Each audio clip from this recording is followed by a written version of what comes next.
cela crée des passions, des vocations, et bien évidemment, comme la toile est capable de l'organiser elle aussi, mais je pense que l'organisation des généalogistes entre eux est antérieure.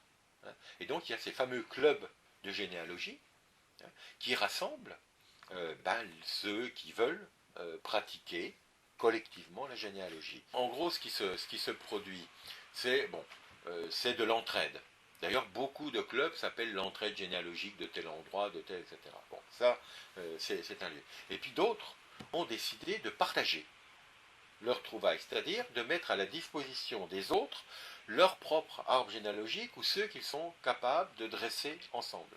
Ça, c'est ce que font ici comme Par exemple. Généanet. Voilà. Alors, sauf un certain nombre le font gratuitement, d'autres le font à titre payant. Généalogie.com, c'est payant. Voilà, on commence à avoir des officines spécialisées, donc ça crée de l'emploi, etc.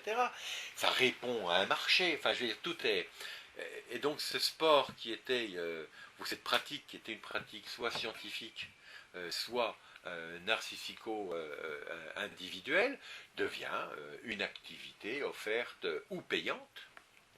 Bien évidemment, avec des logiques qui se mettent à l'œuvre, qui méritent d'être, pour le moins, un minimum de précaution. Hein. C'est-à-dire de précaution monétaire, je n'en sais rien, mais en tout cas de précaution scientifique. C'est-à-dire ce n'est pas... la généalogie est quelque chose de compliqué, de complexe. Les homonymes sont extrêmement fréquents. Et donc, ce n'est pas parce que vous allez taper votre patronyme